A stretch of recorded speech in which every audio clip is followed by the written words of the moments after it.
Ashley, I would go ahead and start at 7:05. Okay, that's not a problem. I'm going to start, but I'll just start at 7:05. And, yeah.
Okay, let's get this thing going.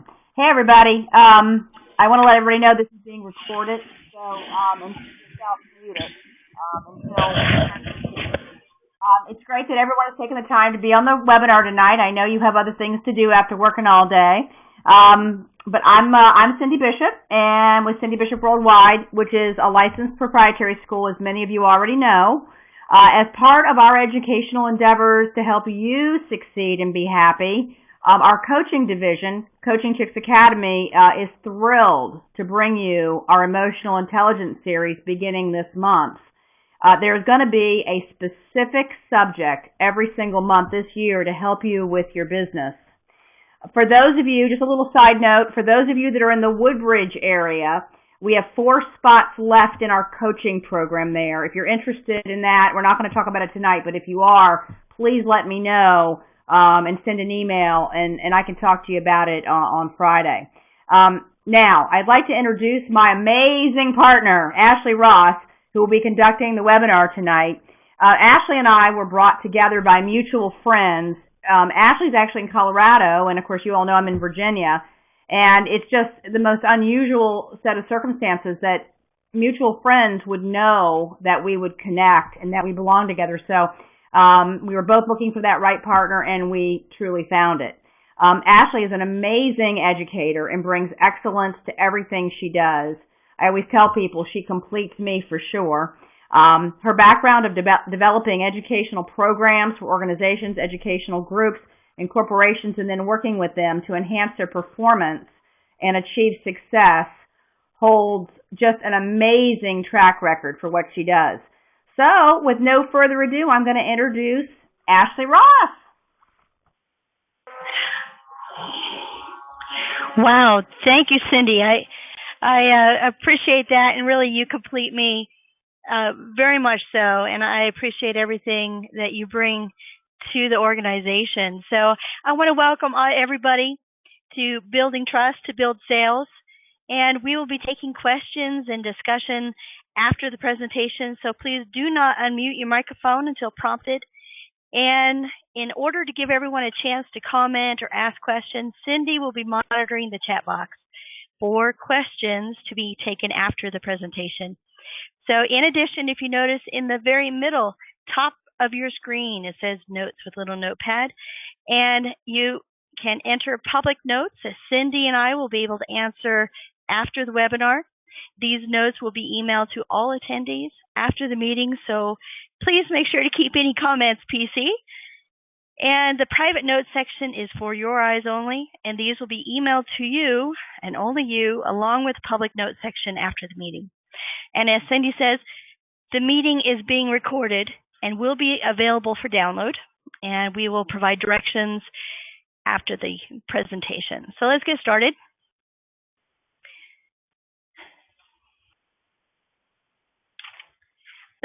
The Swedish pop sensation from the 70s, ABBA, described emotional intelligence in only 4 words: knowing me, knowing you. Building trust in a relationship can be very difficult. People think they know how to do it. They think they know how to form relationships, but it doesn't always work. And building trust is a very important part of a relationship. And without it, relationships are not only stressful, but they are dysfunctional.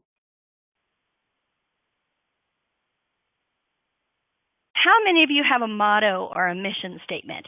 Is it something like, have character, don't be one? Personally, I make a habit of collecting mottos. It's based on the idea that what we say and think most often is what we become.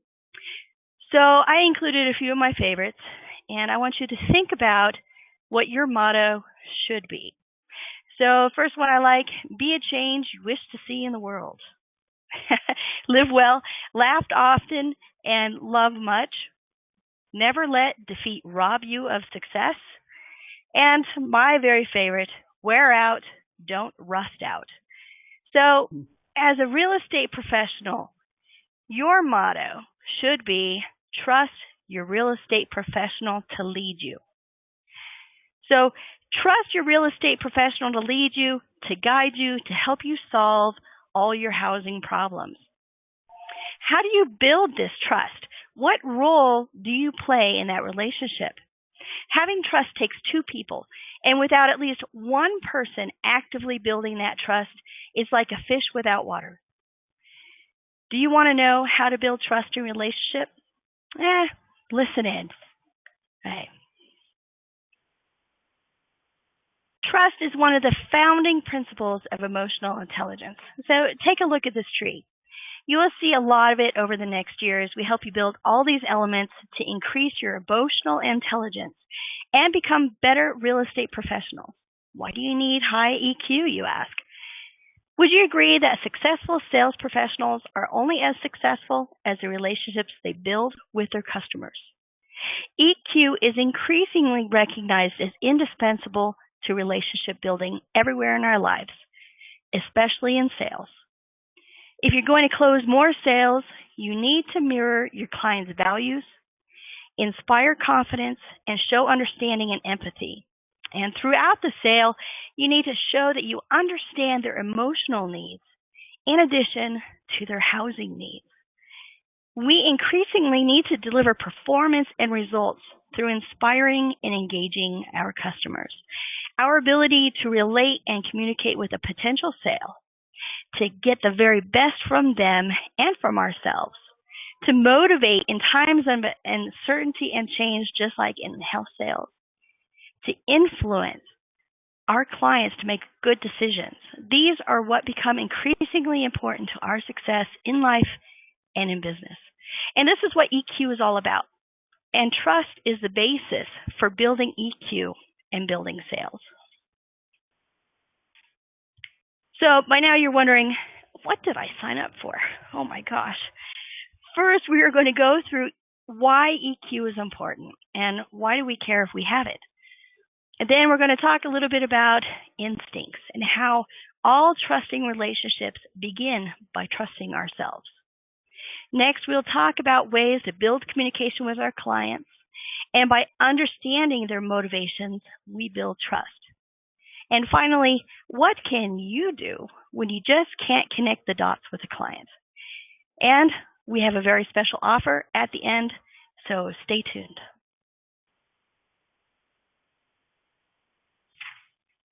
Why do we focus on EQ? Every day our emotions guide or they hinder us throughout our days. They affect everything that we think, that we do, and that we say each and every day. Awareness of our emotions and tendencies is called self-awareness. And this opens doors for us to manage ourselves more effectively, which is self-management, by making better decisions and responding to challenges productively and proactively instead of trying to put out fires all the time. Awareness of the emotions in other people, or social awareness, which includes unspoken cues and body language, enables us to influence others and to build and deepen relationships more effectively, which is relationship management. So realtors who increase their EQ skills increase their ability to communicate effectively, to make good decisions, handle conflict, be a team leader, and respond to change well. And the most important part, we provide top-notch customer service, and therefore we develop loyalty and trust with the people that are trusting us to guide them through the biggest decision in their life. The reason IQ, which is kind of the standard that we use to see how somebody was going to succeed for about a century, it's not a very good predictor of sales performance, because education and hiring practices, they weed out those who don't master what they need to know on the job. Most physicians who pass their boards and go on to practice medicine are similarly qualified. The same is true of real estate professionals, lawyers, and most professions you can name. So what makes one person shine over another, and what does predict job performance, is a combination of what a person knows, IQ, who that person is, their personality, and how that person handles himself or herself and others on the job. Perhaps the best part of emotional intelligence is that it's a highly flexible skill. With practice, people who measure very low on the EQ can work to improve a specific EQ skill within 6 months to a year. So this is short term. During the last 2 decades, research shows that people who develop their emotional intelligence tend to be successful on the job, because success and high EQ go hand in hand. And these findings hold true for people in a variety of professions, across all industries, at all levels, all over the world. So EQ is a skill you can use to connect with more customers, create loyalty with your customers, and close more sales. Trust is one of the tools that will help you develop those EQ skills. How many of you think you are ruled by your head? How many of you think logic is the way to go? And I disagree. I strongly disagree, in fact. I say we are ruled by our guts. Everything we feel, everything we experience starts in the amygdala. Yes, it is our brain, but it is the most primitive, a very small part of our brain, with a direct connection to our gut, and it constantly signals us with information. Understanding our emotional responses starts with our guts, not our brains. Whenever we have a preference of any kind, whether we want to order the hamburger special, or we want the sea bass, or we have that compelling sense that we should dump our shares in a stock, that is a message from the amygdala. And the amygdala's related circuitry, particularly these pathways that run into our viscera, into our gut, we can have a response, literally a gut feeling to the choices we face. So consider this. You meet a business acquaintance for the first time. It could be your boss, a partner, or a potential client you want to sign up. The moment they see you, their gut starts sending messages to their brain. Are you trustworthy? Are you someone they can approach? Are you friend or foe? Do you have status and expertise? In other words, are you worthy to be a leader? So how long does it take for the stranger to decide whether to do business with you or not? And I'm going to run a quick poll.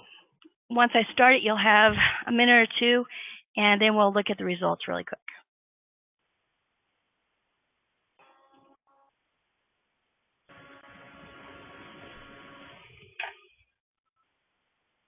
Okay, you can start now.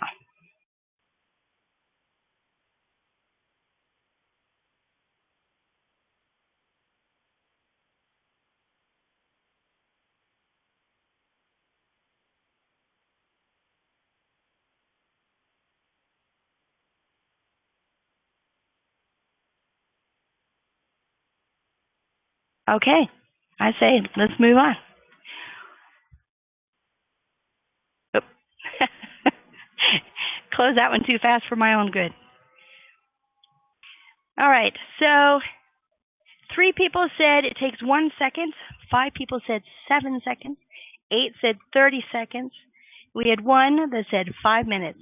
Good job, everybody. You have a pretty good idea of what it takes to make a critical impression. So, scientists have concluded that we make 11 critical decisions about a stranger in under 7 seconds.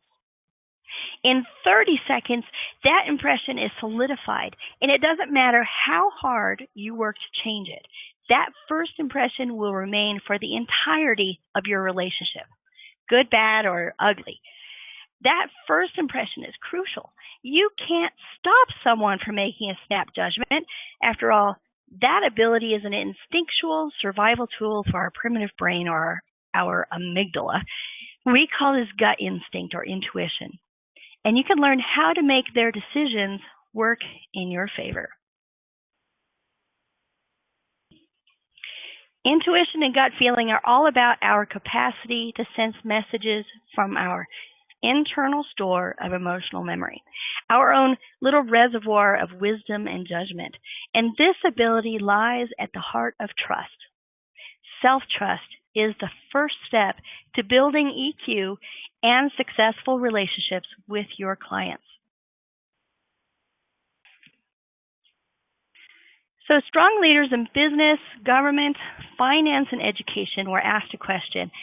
And I tell you, it has changed my understanding of leadership and the role of trust.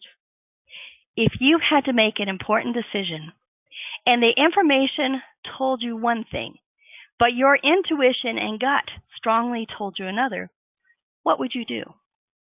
Think about that for a minute. Do you trust the information? Do you trust facts? Or do you trust your instincts? The best leaders listen wholeheartedly to themselves and to others. They listen and trust their gut instincts. They trust themselves. If people trust you, they will give you 110%. Success in selling is far less about what you are selling and increasingly about how you sell. Said simply, it's about how, not what.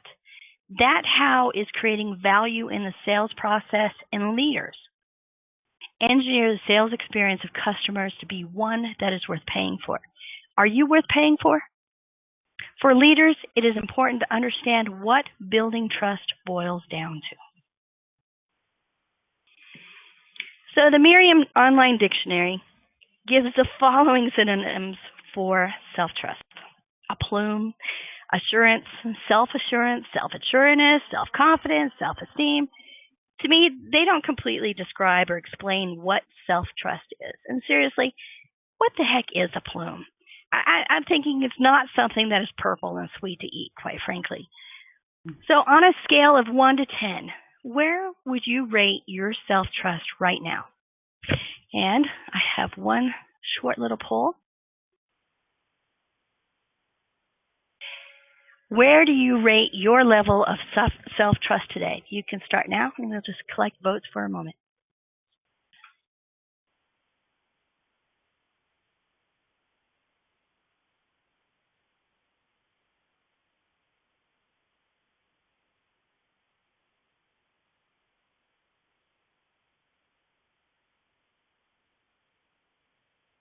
Okay, wonderful.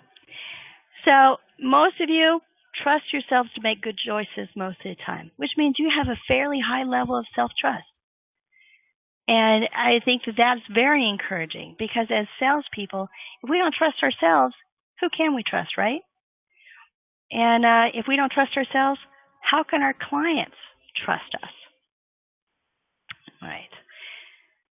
So Carl Rogers is the founder of the humanistic approach to psychology. And he talks about the need for unconditional positive self-regard. Wow, that's a mouthful. It doesn't mean that you won't continue to improve yourself. However, when you completely accept and love yourself, you open yourself to trusting your guts. and your judgment rather than being controlled by others. You can start by monitoring what you say to yourself.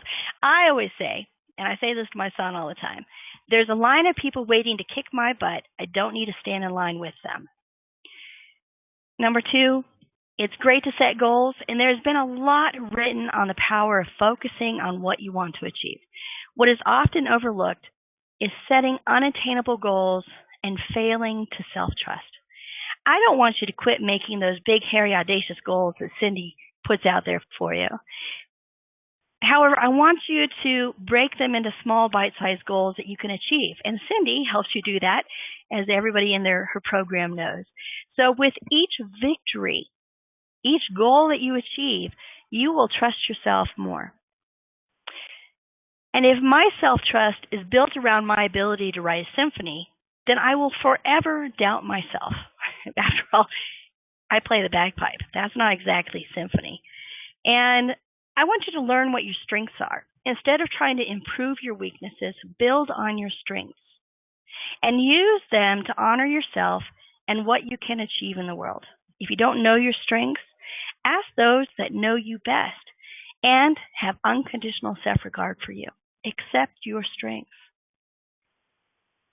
And lastly, be true to yourself. Don't be afraid to show others who you are. It is strength to show your vulnerability, not a weakness. And when you try to be someone you are not, you are telling yourself that you're not good enough, and you come across as being phony, and you actually get the opposite of what you're trying to achieve. All right. So trust, basically what we've covered so far, is the trust is the foundation for a good relationship and mutual understanding. People trust through a clear communication of a genuine concern for others' interests and needs. And distrust of others is such a powerful instinctual force that it can cause us and our clients to override our own gut instincts and our own self-interest. Where people do not trust each other, where perceptions have been formed about the negative motives and behaviors of others, realtors fail to connect with customers, and they fail to make the sale. Worse, those perceptions are treated as the truth, and bad perceptions make for bad relations, especially in the small communities where we all work. All right, so how do we fix this? How do we know how to connect with the people that we need to represent? And I say we need to ride the waves. We need to be on the same wavelength, which means symmetry. How well do we mirror each other? And this symmetry affects our perceptions of trust, knowledge, satisfaction, and loyalty. Being on the same emotional wavelength with a client is an important factor to creating value and fostering positive relationships. And when you're not, the relationship deteriorates, depending on which party possesses greater emotional intelligence. When clients and agents operate on the same emotional wavelength, they both report significantly higher levels of rapport with the other person. But the reverse is also true. Asymmetry, or when you're not in alignment, you're not sharing the wave, those pairs report significantly negative perceptions of rapport with the other person. Additionally, EQ symmetry positively affects a number of important client evaluations, as demonstrated by the direct linkages we find to the right, such as the perception and overall value that you provide as an agent, their overall satisfaction with the interaction and the sales experience, and their overall loyalty to you as their agent.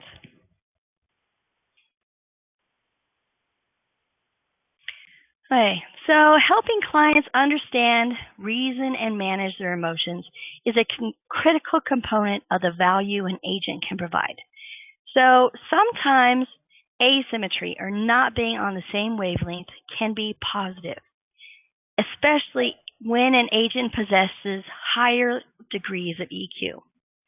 And you, as the agent, use this competence to serve the client's emotional needs, not just their housing needs. I think we all can live in fact and show a house. But do you understand the emotional part of what they're looking for? This doesn't mean that an agent needs a college degree in life counseling. What it means is we need to join our clients where they are. They want to be emotionally engaged, especially when it comes to understanding and reasoning through their emotions. And moreover, they want you to use your EQ and their EQ to help them through stress and handle everything that comes their way. I call this the trust scale. So think about your levels of interaction on a scale of nicety all the way to intimacy.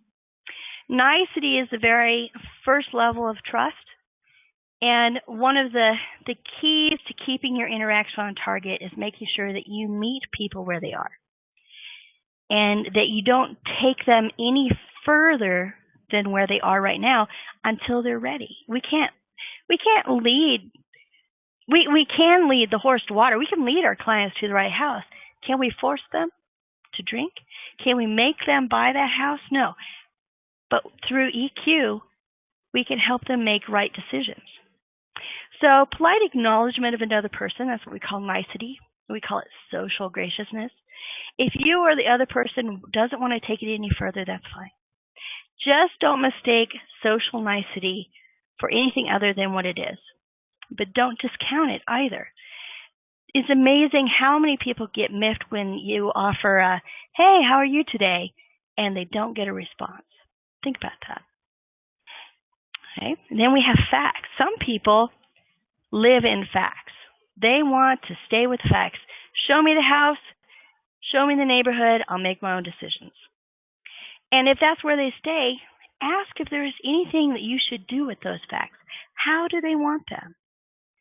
How can you present them where they and you are starting to connect and communicate? Number 3, thoughts and ideas. These are very different from facts. And in fact, they reflect what's going on inside your head or inside the other person's head. And it's your job to pull that out, to understand what's going on. And this is also where we get into difficulty by passing judgment on someone in the middle of their personal brainstorm.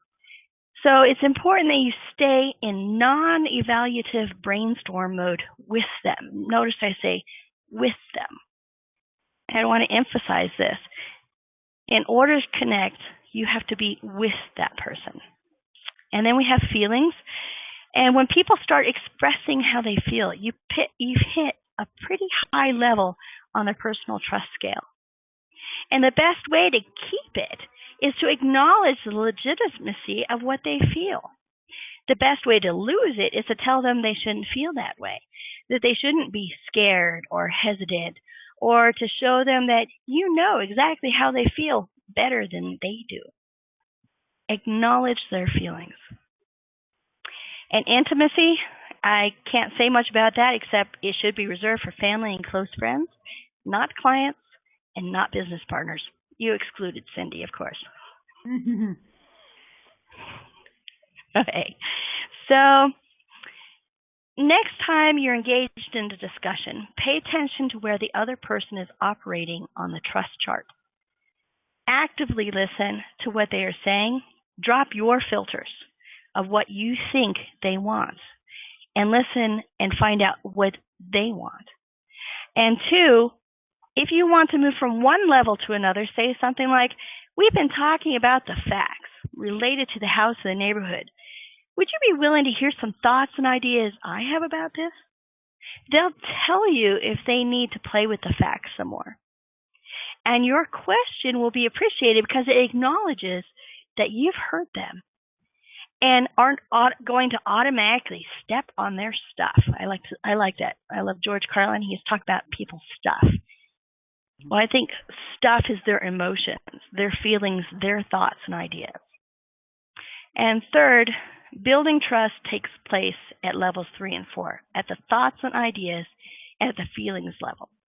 The more time you can spend there, the closer the working relationship can become, and the more effective you are at closing the sale. If using emotional appeals to inspire clients is part of your sales toolkit, you have to recognize that there is a time and a place to adapt and use other methods. Specifically, when there is emotional asymmetry, when you are not riding the same wave, the trust is not developing, use these types of appeals, it may actually work against you. Instead, consider making greater use of information-based appeals and expert assurances. Be the leader, be the expert.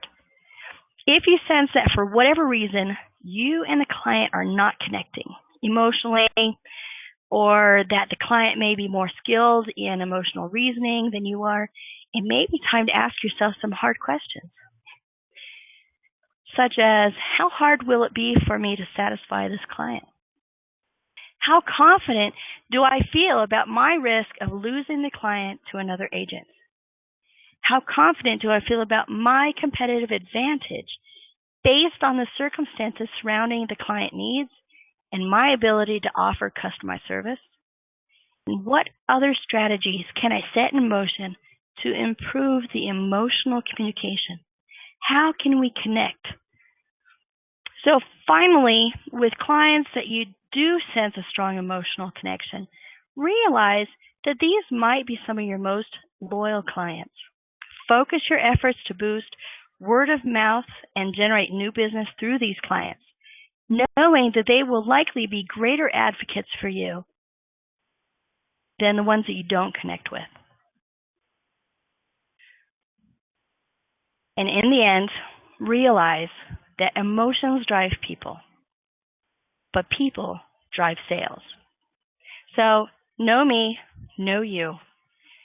That is the true story of building trust and building emotional intelligence. Okay, so what did we cover today? Just a short recap.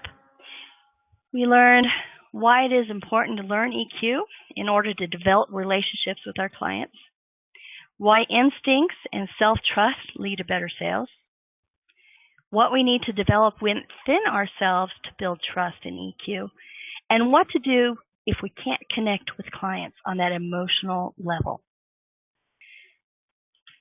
Okay, I'm going to turn it over to Cindy now, and thank you for listening. Okay, so that was great, Ashley. Thanks so much, and we're going to go to the question and answers here in a minute. But before we do, and I've got a bunch of, I took notes myself because in coaching the people, especially here, I have some things that I generally help you remember when you're out there. Because after 27 years in real estate, boy, I know what it's like to deal with people, and I was very, very good at earning trust. And I'm going to give you guys some tips.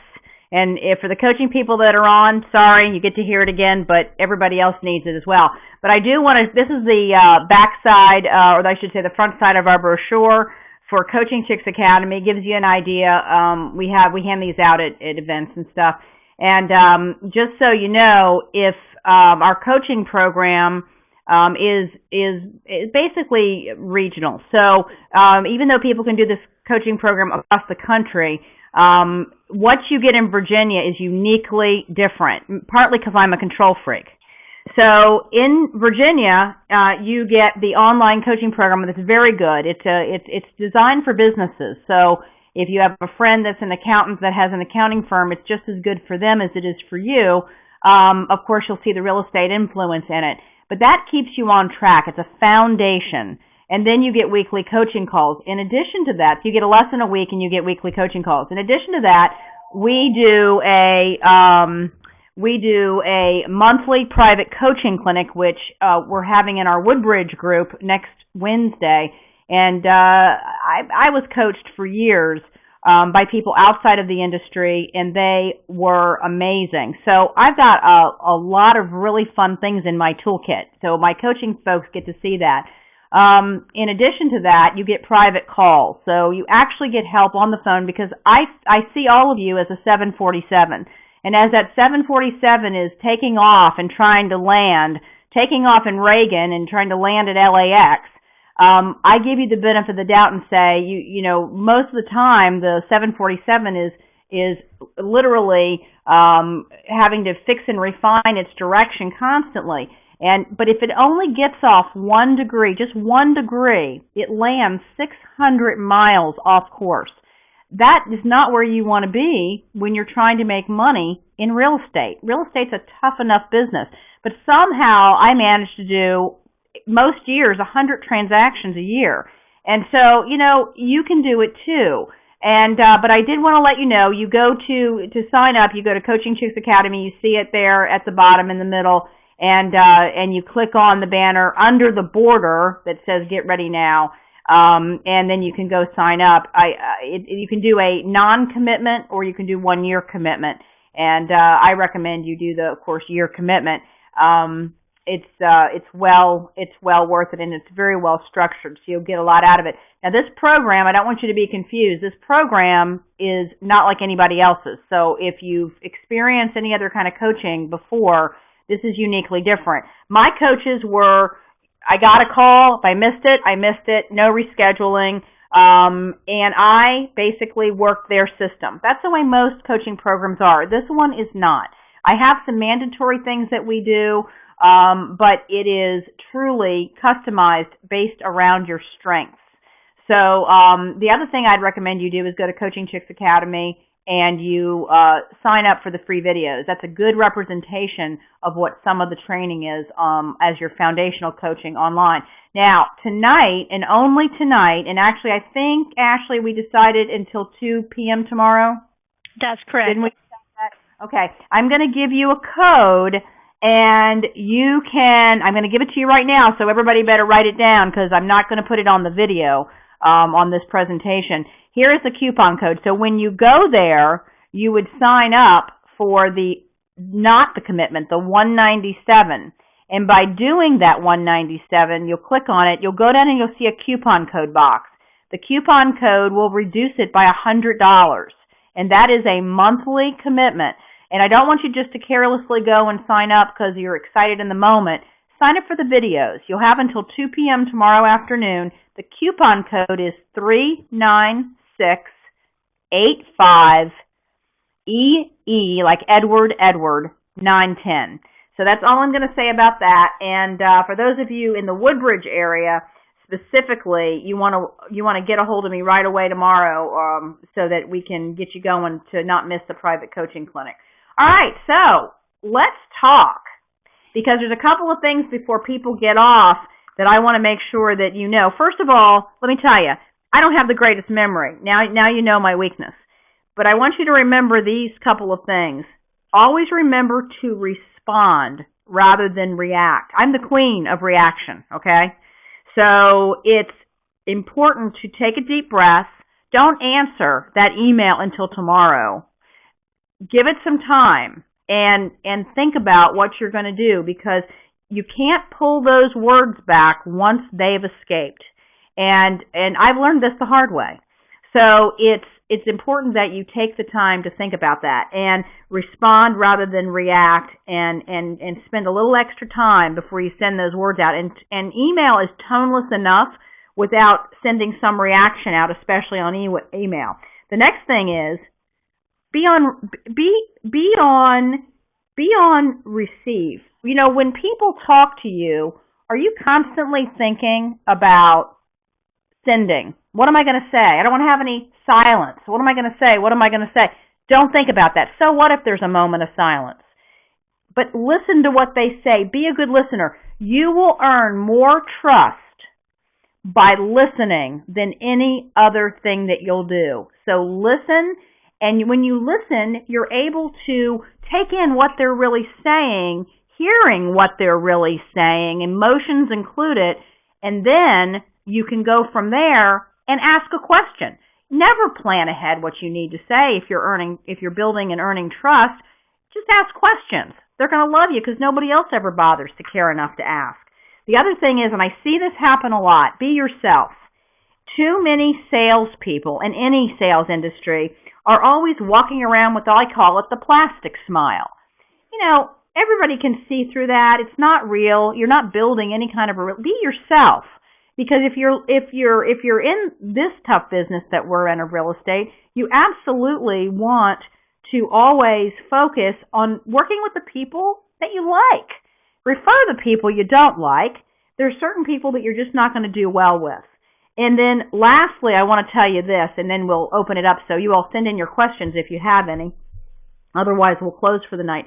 But one thing that I always did for years, and it worked so well, I was so frustrated by never feeling connected. I never felt like at a listing appointment or a buyer appointment, I would always tell them they need direction. So I would always make them meet with me before I would do anything else. A buyer appointment, I'd always have it at the office. The listing appointment, I'd, of course, have it in the home until the time came that the contract came in. And then we went to the office because of the emotions. You never want to have them sign something where little Johnny grew up and now they're leaving. So one thing that I've always done with listing and buyer appointments is this. I always use this philosophy. I figure that if I throw it out there, they're either going to like me or they're not going to like me. So if I go into an appointment, let's take a listing appointment, for example, and I say to them, we have a few pleasantries. I think Ashley called it niceties. And even if it was a referral, it doesn't matter if it was a referral or it's just an appointment out of the clear blue sky, it doesn't matter. I would always say this, Mr. and Mrs. Seller. Now, I appreciate you having me here today, but the truth is, I don't know you and you don't know me, unless, of course, you know them, and then you don't need to say this. But a lot of times you don't know them very well. I don't know if we're going to get along and do well together, and we just don't know that right now. But what I do know is this. This relationship is important to me, and therefore I want to make sure that this is the best experience that you ever have.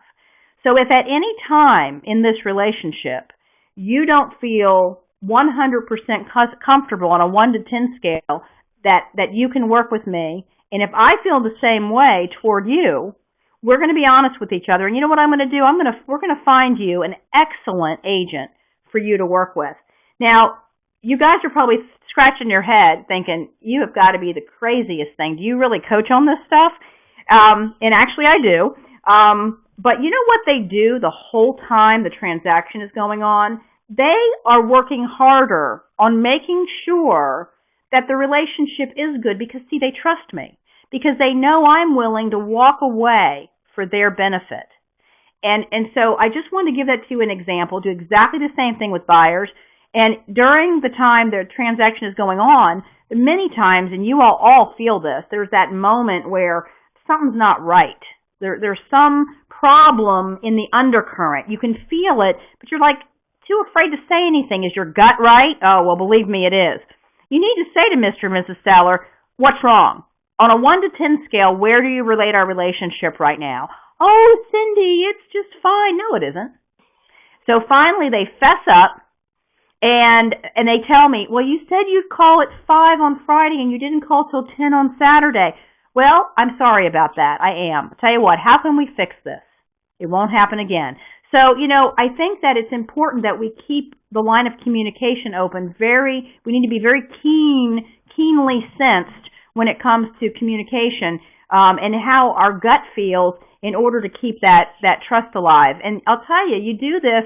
I mean, I'm sure many of you have had too. I've sold 8 and 10 houses or sold houses for people for their lifetime, and it's the kind of trust that you want to earn. So does anybody can we open it up? Does anybody have any questions? Linda has a question.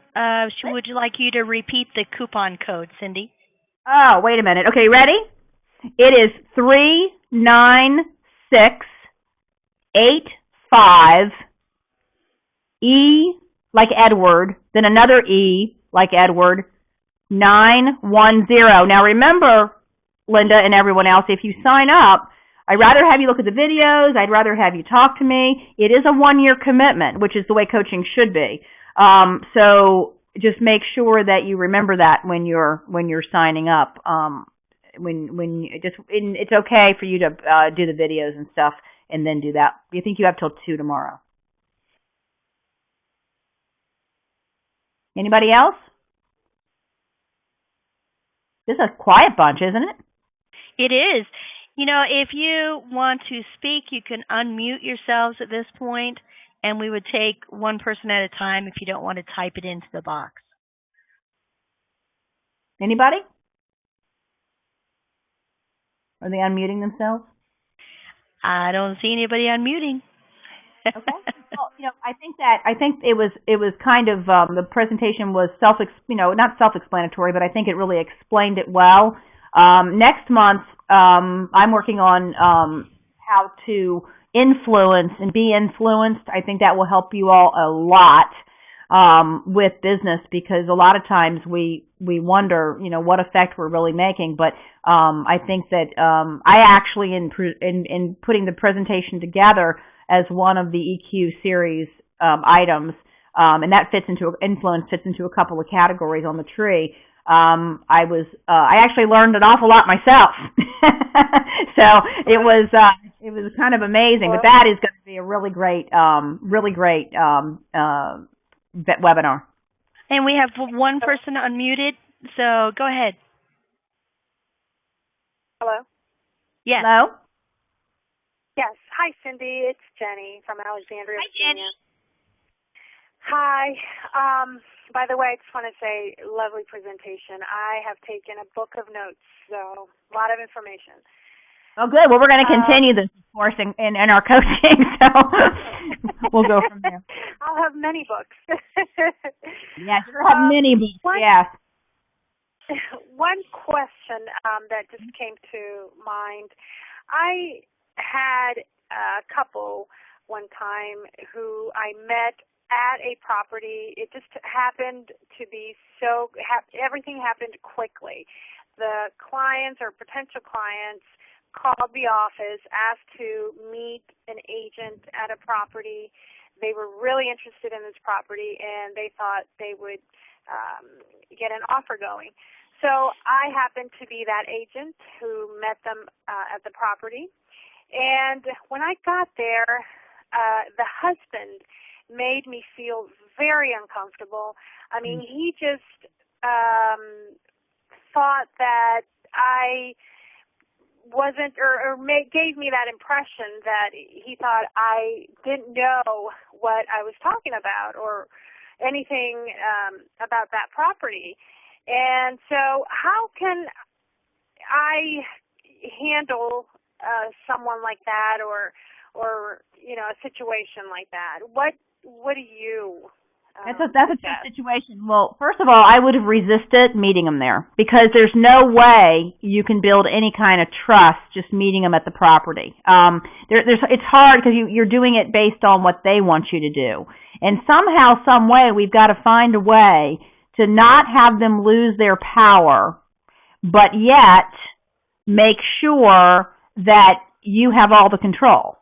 So I think what I would have done in that example, and believe me, I mean, as long as I've been in this business, I probably had every situation imaginable, including refusing to go into properties if I felt unsafe. But I think I would have, if you ever had that happen again, what I would make them do is I would let them know right up front. Sometimes a person that's like that needs to know that you're willing to walk away. They don't treat real estate agents all that well because there's so much neediness, and that's any sales. But this is what I know. So I think what I would do is I would just say to him, "Are you on?" I would just go right back at him and actually tell me if you don't think this is a good idea. But this is what I would do, and I'm pretty direct, and you know that, Jenny. I would like that. Yeah, I would look right at him and I'd say, I don't think we're doing too well here. What do you think is the problem? Because I don't feel very comfortable. And I would articulate it in the moment as well as I could, not to badger him, not to bang him over the head, but I would definitely address it immediately and stop what I was doing, not talk about the house, not talk about anything, having a psychology moment, and I would say, I think maybe, and you don't have to tell him what it is that you feel that like he doesn't like you. He doesn't know you well enough to like you or not like you. But I would say I'm very uncomfortable right now. I feel that there's a problem with us. What is it? What do you think it is? Because maybe I need to find you another agent because I don't want you to have a bad experience. See, it's all benefits to them. Remember my communication thing that I give you? The first thing is be direct. Tell them exactly what you're doing. Otherwise they get confused. So you say to them, remember, people aren't very good communicators anyway. So you say to him, hey, buddy, you can leave out the buddy part. Hey, I feel a little uncomfortable here, and I'm thinking that maybe we need to address this before you can have a good experience with, you're here for a reason, you want to see the house, you want to get things going, whatever they've indicated. But I think there's a problem because unless you feel confident in my professionalism and my ability to be able to help you, we can't really move forward. We're kind of stuck here. And then I would go and explain the benefits. Remember, tell them what it is. Next thing, tell them the benefits to them. The last thing is, how is it going to make them feel? So you give them 2 examples. It's going to make you feel terrible if you don't feel good about this relationship. Number 2, if you feel good about it, you're going to have a wonderful experience buying this home because you'll be able to really focus on it and you'll know that I'm doing the best thing for you. But if you don't, then I think we need to find somebody else for you. You have to be willing to burn the bridge. Right. I think I completely agree, and I don't think I was ready as far as defending myself because it was like an off-guard situation. It's insulting too. It's a terrible feeling on your own emotions. You are a human being. Yeah. Right. And you got some jerks, and we certainly have our share of those people, They think they can treat you like a doormat. And, I just think that's terrible. But I think that's the way. I always found that dancing around the eggshells just never worked. I found that just being direct, because you know how you weren't ready? He wouldn't have been ready for that. But you would have left him with his power. And that's why you would have done well. Okay, awesome. I agree with all of what you said. I have a different approach just because I'm not quite as direct, but I would definitely find a way to address the situation right then and there because, you can't work with somebody if you can't start a level of trust from the very beginning. Cindy, Joel is unmuted and has a question or a comment as well. Okay.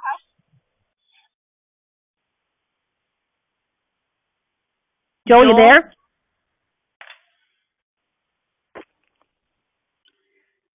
Joel, you there? No, I guess not. Okay. Joel Abelos? Listen, I want to make sure that Linda got that coupon code because I've got a note here that it was too choppy, and then we repeated it again. I can give my email address. Oh, you guys see it right there on the screen, coachingchicks@gmail.com. Just email me. I'll send it to you, and that way it won't be choppy. I'm talking in this really supersonic microphone too. I'm thinking, wow, my special snowball. It's called, yes. Joe, are you on there yet? No. Does anybody else have a question or something you'd like us to address before we close the meeting? Nope. I think we're good. Okay. Well, thank you, everybody. I was so excited. This is a hot topic for me. So thank you we both thank you so much for giving us your time and your energy tonight. All righty. And we'll send out, there'll be something that will come out to you letting you know if you want the recording. Yeah. We have the recording will be downloadable, and I don't know exactly how that works yet. But I will send you out an email and let you know for sure. Excellent. All right, guys. Have a great night. See you next month. Thank you. You too. Bye-bye. Take care.